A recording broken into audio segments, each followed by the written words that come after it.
Welcome back. I wonder how many times I've walked out of that door and said, "What's up, everybody? Welcome back. Welcome back." Too many times. Today we've got pool day, a big pool day. I'm sure I'm going to find some things that gas to you. Some important things that I'll tell you, I'm sure. I'm going away this weekend. Going to Corfu with my mumsy for her birthday, which is going to be beautiful. Get a bit of sun because we've not had sun since the beginning of lockdown now, which is great. Gyms are opening soon, 25th of July. Today's the 14th of July, so we've got 11 days until the gyms are going to be opening, which is going to be perfect. Here's a quick tip before all of you. Those of you guys who have been training like mad, trying to keep your muscle, trying to do whatever over the last 12 to 14 weeks, you've probably not had a deload. Just before you go back to the gym on the 25th, so the 20th, take 5 days off. Relax, chill, or maybe just deload and reduce your training volume and mitigate any fatigue, because trust me, when you get back into the gym, you start training hard again, that fatigue is going to build up very... Please, sir. Can I have one, please, sir? Can I have some more?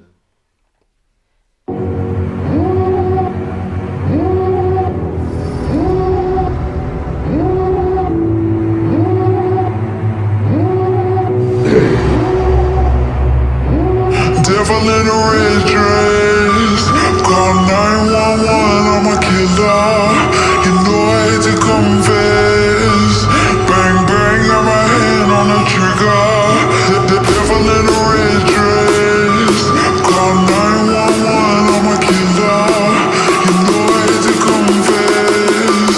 Bang bang, got my hand, call 911.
I don't want to sort it out. Yeah. Okay.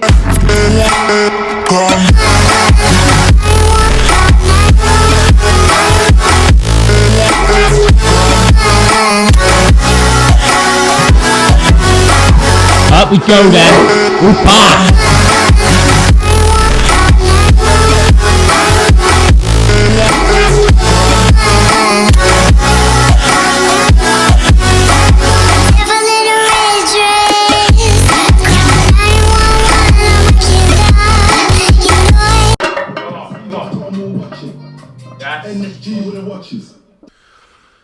So I think the first thing... Oh my god, I took some niacin this morning. Look at my face. I'm red as fuck. Niacin Flush is called for HDL. Google it. So I think the first thing that we need to consider for going back to the gym is where you've been. What equipment have you had available originally? I have to give you a few scenarios, right? So anyway, we're going to get through this. So let's say no equipment, plus a few bands, barbell and loads of plates, so enough to do barbell movements, and then anyone up here who's got dumbbells, cable machine, me, don't worry about this information. So if you've got bands, maybe the odd dumbbell here and there, but not enough load to load, barbells up to 180 odd kilo, 200 kilo, whatever you can do for an RDL and whatever. You got to understand that you've not had that load through your physique, for your body, for your spinal, for your central nervous system for a very, very long time. So you start to load that up again, you're going to feel like a train has hit you. And that's very, very important to understand. It's very, very important that you don't come in with that attitude. Because ultimately, it's going to take you 2 steps backwards before you've even taken a step forward. So first things first, we need to re-establish that load, which means that you're going to have to come in with much higher load than you've had. But in having that much higher load than you've had, it's going to come a lot more muscle damage, a lot more total volume. Therefore, your sets need to be nice and low.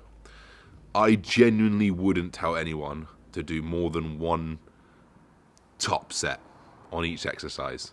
Let's say you do 5 exercises, that's 5 sets where you really train hard. And I'm not even talking to failure. I would say no failure the first 2 weeks. I wouldn't train to failure the first 2 weeks. You can, and you're going to see what happens. I've had a few clients who I've said, don't train to failure. They've said, oh, it just feels too good, train to failure. Guess what? They didn't walk for the next 2 weeks. So if you want to come back efficiently, I wouldn't do more than 1 top set on your exercises, and I would work off an RPE scale, a rate of perceived exertion, 10 being the most you can exert yourself, 1 being the least you can exert yourself. I would say everyone should be working towards a 7 or 8 just to re-establish that load. Obviously, we've been doing high volume, so just establishing that minimum intensity again at, let's say, 7 out of 10, 8 out of 10 is going to massively tax your central nervous system in the first place, and it's going to massively tax your musculature anyway. So let's say 1 set out 8 out of 10. The second set, 6 or 7 out of 10. That's all you need to do. And I wouldn't do more than 2 sets on everything, even your isolations at this point. I know normally we'll do more sets on our isolations because we know they're not as energy demanding. This is not necessarily about energy demand. This is more about central nervous system fatigue, the fact that your musculature hasn't been taxed in this way before, and it's going to be more about managing the delay onset of muscle soreness or DOMS rather than like, I don't have any energy, because everyone's got energy at the moment because we've been locked down for however long and we're ready to go. So those would be the first things that I would consider is don't come back at the volume that you were before, come back at half of it at least. So 1 or 2 sets on each exercise at 7 or 8 out of 10 is going to lead you in a very, very good way.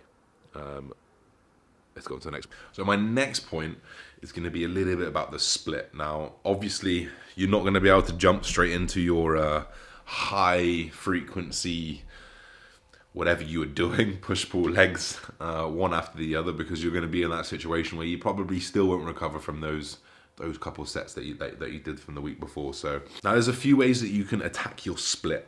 You can either do the split that you want to follow for the next 4 months or whatever it's going to be before you deload, and just have massively reduced volume and then creep the volume up over those few weeks.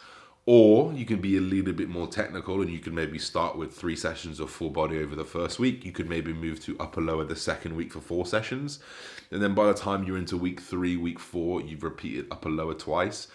You could probably move to your push-pull legs again. So as you can appreciate, when you're doing a full body movement, you're just limited by time with the amount of volume you can do on an exercise. You're not going to do 5 exercises on your legs just because you're not going to have the time to do everything else. So it forces your volume to be low, which makes it quite a good option to take. Week 1, full body. Week 2, full body. Week 3, upper lower. Then you've got 4 sessions. You've got 2 upper, you've got 2 lower versus 3 full body. You can put a little bit more volume in these upper ones and a little bit more volume in these lower ones. And you've accumulated a little bit more volume in those full body days. You do those for 2 weeks. And then you can move into your push-pull legs where you were before you started lockdown. And that way you've had that 3 sessions at pretty high intensity, well, relatively high intensity and weight. Probably feel a little bit of DOMS, upper lower to increase that a little bit more, that central nervous system load after another 2 weeks. And then you move into that full central nervous system load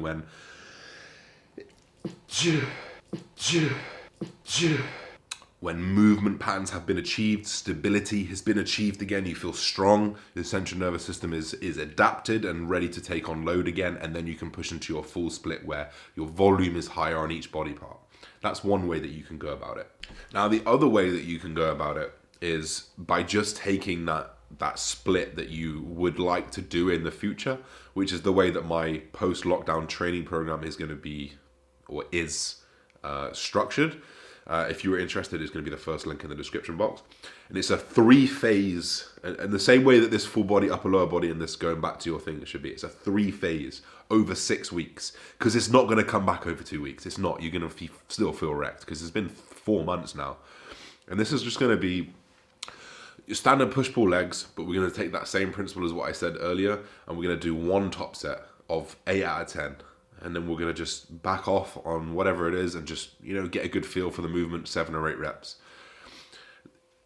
We're going to perform that for 2 weeks. Once that 2 weeks is up, we're then going to implement one extra set here and there, like on your isolations, which are less energy demanding. And we're going to put more focus on the load and more focus on the intensity. So where we're working at 7 or 8 on the first couple of weeks, we're now going to move to an 8 or 9. So we're starting to get towards that failure again, which is where those big motor unit recruitments happen, those big hypertrophic responses happen.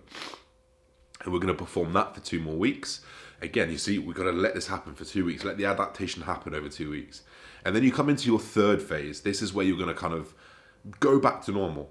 So you spent 4 weeks accumulating stuff. You're still going to get an acute muscle gain and an acute muscle regain. You're still going to get recomposition because you're going to have higher skeletal tissue. You're going to have higher metabolic demand because your output is high. You're going to have more load, more ability to grow anyway. So we don't need to throw loads and loads of volume at you for you to grow. Instead, we do the minimal effective dose and creep it up over 4 to 8 weeks. If you still feel like you're really, really sore after 4 weeks, hold it off another 2 weeks because you're still going to be growing over that. We're in this unique opportunity now where volume can come really low. You can really focus on your technique and just destroying that single muscle. Also bring your central nervous system, your stabilizers, your movement patterns back while gaining muscle. And once you come into that third phase, this is going to be your maximum volume. This is where you're going to stay. This is where you would, or me, for example, would program you to start off with. This means that you're going to start going to failure on more sets. This means that you're going to have a 10 out of 10. This means that when you're doing your volume, your accumulative volume, those sets are going to be a little bit higher because you've accumulated that. But this whole idea of minimal effective dose should always be in the forefront of your mind. Bodybuilding is about getting the most out of the least. If you can do 2 sets and grow really well, why would you do 10 sets? Instead do 2, then do 3, then get a bit more out of 4, then get a bit more out of 5. And it's very, very similar to anabolics, to be honest. Why would you throw 7 grams at yourself when you've not done 1? Just start low and just build up. And I think that's the best way that you can bring yourself back into reality, into training, into being efficient again. I think something else to note would be with nutrition and things like that. I wouldn't have a specific goal. I really, really wouldn't focus on just saying I'm bulking now. I wouldn't focus on saying I'm cutting now. I would entirely focus on saying I'm trying to get my movement patterns back. I'm trying to get strong again. I'm trying to regain tissue. And I wouldn't worry too much about your food. Obviously, if you're someone who's a little bit more anal about things, then that's absolutely fine. Just stay on your same macros and just adjust your food according to your recovery. If you're someone who's massively overweight, okay, I can understand that you wouldn't want to just start putting up your food because of recovery demand. But for 90% of people that probably listen to this video who are in good nick and are just trying to gain muscle and they're just trying to be healthy, you can probably just eat consistently and change very, very drastically. But more importantly, listen to your body. If you feel like you need a bit more food to recover from things, you need a bit more protein, it's probably understandable because you've been eating X amount for 3 or 4 months and you've only had X amount of stimulus. Now X amount of stimulus is times 10. You can make an argument for why food might need to go up for some circumstances. Obviously, again, like I said, if you have too much body fat, you wouldn't want to just go into a surplus. But you've got to consider that your energy demand is going to be up, your protein demand is going to be up, your recovery demand in general is going to be up, so you're going to have to gauge those rest days. I really, really enjoy the auto-regulatory approach of rest days. This means when you're fucked and you feel like you'll go train legs again, but you can't pick up your legs, you don't. You don't fight through that. You auto-regulate that rest day and you give yourself that time that you need. This is something that I'll be implementing with a lot of clients, especially in the first 4 to 6 weeks. When you get back into those 4 to 6 weeks, okay, cool. Now there's a reason why you're feeling really, really tired. But in that first 4 to 6 weeks, there is a lot of chance for fatigue accumulation. There is a lot of chance of injury if you run into it really, really quickly. But there's also a big, big chance to capitalize on what you've been doing. So I hope that makes sense. I hope you enjoyed this. This was just a straight fact video. Facts. This is a fact video. Hope you guys are well. We'll see you soon. Peace and love.